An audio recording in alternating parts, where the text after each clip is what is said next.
नमस्कार मित्रांनो, स्वागत आहे आपल्या सर्वांचं मनपूर्वक पुन्हा एकदा आपल्या या एज्युकेशनल युट्यूब चॅनलमध्ये. मित्रांनो, अतिशय आनंदाची अशी बातमी आहे, आपण सर्वांनी ऐकली देखील असेल, परंतु आजचा व्हिडिओ स्पेशल आहे. कारण गेल्या अनेक दिवसांपासून आपण बघत होतो की पवित्र पोर्टलवर आता जाहिराती अपलोड करण्याची प्रक्रिया सुरू झालेली आहे. 1 मे पासून तर 31 मे पर्यंत ह्या जाहिराती विविध आस्थापनांना अपलोड करायच्या आहेत. पण बऱ्याच ठिकाणी काय होत होतं की या ज्या काही आस्थापना आहेत, मग त्या आस्थापनांना ऑर्डर मिळाली नाही किंवा मग त्यांचं काम खूपच अतिशय संथ गतीने सुरू आहे.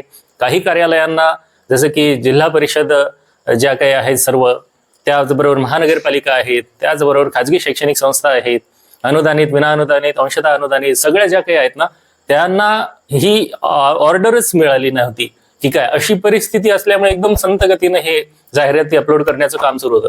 पण अशा परिस्थितीमध्ये महाराष्ट्राचे जे शिक्षण आयुक्त आहेत, ज्यांचं नाव आहे सचिंद्र प्रताप सिंह, भारतीय प्रशासकीय सेवा, यांनी काय केलेलं आहे की एक कडक आदेश काढलेला आहे आणि या आदेशाने थेट कोणाला प्रतिमध्ये केलेला आहे की माननीय आयुक्त सर्व महानगरपालिका, माननीय मुख्य कार्यकारी अधिकारी सर्व जिल्हा परिषदा, तसेच माननीय अध्यक्ष किंवा सचिव खाजगी शैक्षणिक संस्था यांच्या नावाने थेट आदेश काढलाय. आणि तो आदेश आहे पवित्र पोर्टलच्या मार्फत शिक्षक भरतीसाठी आवश्यक त्या जाहिरातींची कार्यवाही करावी.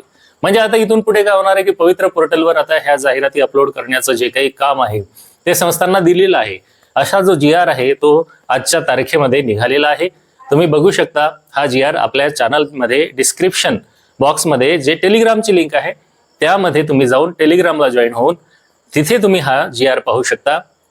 या GR मध्ये त्यांनी स्पष्ट सांगितलेलं आहे की आतापर्यंत किती उमेदवार या परीक्षेला बसले होते. पहा, त्यांनी काय सांगितलेले की 18 ऑगस्ट 2025 रोजी जी आपली शिक्षक अभियोग्यता आणि बुद्धिमत्ता चाचणी झाली होती 2025 ला, तिचा निकाल घोषित केलेला आहे. आणि मग पुढे जवळजवळ 2,28,808 उमेदवारांनी यासाठी नोंदणी केली होती. नोंदणी केल्याच्या नंतर 2,11,308 उमेदवारांनी परीक्षा दिली होती. आणि 15/12/2025 ते 15/1/2026 या कालावधीमध्ये उमेदवारांना स्वप्रमाणपत्र पूर्ण करण्याला वेळ दिला होता. तर केवळ 1,70,108 उमेदवारांनीच काय केलं, आपलं स्वप्रमाणपत्र पूर्ण केलं. म्हणजे एकदम जो पहिला आकडा होता 2,28,808 पैकी फक्त 1,70,108च उमेदवार आता या स्पर्धेमध्ये राहिलेले. बाकीच्या उमेदवारांनी काही कारणास्तव सपोज त्यांचं भरणं झालं नसेल किंवा राहिलं असेल तर ते या भरतीमधून बाद झालेले आहेत.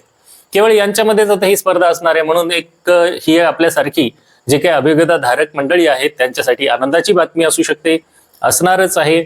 आणि ज्यांचं यामधून नाव कट झालेलं आहे तर त्यांच्यासाठी मात्र ही निराशेचीच गोष्ट असू शकणार आहे ऑब्विसली. पण मग मात्र आजची ही न्यूज काय आहे की हा जो GR आहे ना, तर या GR मध्ये यांनी सांगितलंय की पवित्र पोर्टलवर नोंदणी करण्यासाठी जी आता डेडलाईन दिलेली आहे 31 मे 2026, त्याच्या आतमध्ये सर्व ज्या काही आस्थापना आहेत संबंधित त्यांनी शिक्षक पदभरती वेळेत पूर्ण होण्यासाठी सांगितल्याप्रमाणे कार्यवाही करावी, याची दक्षता घ्यावी, असा एक डिजिटल सिग्नेचर करून सचिंद्र प्रताप सिंह यांच्या डिजिटल सिग्नेचरद्वारे पारित झालेला हा आदेश आहे.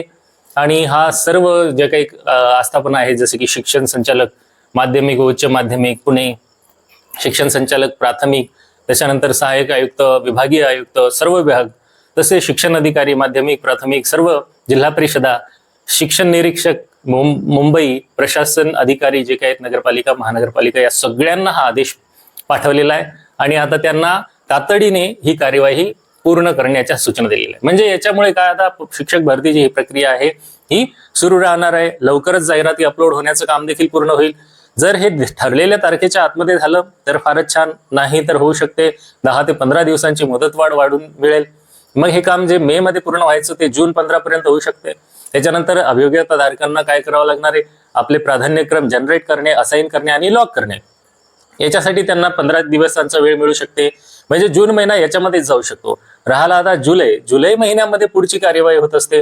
त्याची मेरिट लिस्ट लागणे, त्याच्यानंतर संबंधित उमेदवारांना मेरिटनुसार दिलेल्या प्राधान्यक्रमानुसार आस्थापना देणे, त्या आस्थापनांना जॉईन होण्यासाठी त्यांना पूर्ण जुलै महिन्यात निघून जाऊ शकतो. आणि ऑगस्ट मध्ये मात्र उमेदवारांना आपल्या हाती अपॉइंटमेंट लेटर किंवा आपण असलेल्या जॉबच्या ठिकाणी ते जॉईन झालेले दिसू शकतात. तर अशी ही आनंदाची बातमी आहे. तुम्हाला ही बातमी देण्यासाठी हा व्हिडिओ आवर्जून बनवलेला आहे मित्रांनो. म्हणून या आनंदाच्या गोष्टीसाठी निदान एक लाईक तरी व्हायला पाहिजेत. आणि चॅनलवर नवीन असाल तर चॅनलला सबस्क्राईब करा, बेल आयकॉनला प्रेस करा, जेणेकरून तुम्हाला असेच महत्त्वपूर्ण अपडेट्स वेळोवेळी मिळत जातील. चला तर मग पुन्हा भेटूया नवीन व्हिडिओमध्ये नवीन माहितीसह. तोपर्यंत आपणा सर्वांना खूप खूप शुभेच्छा.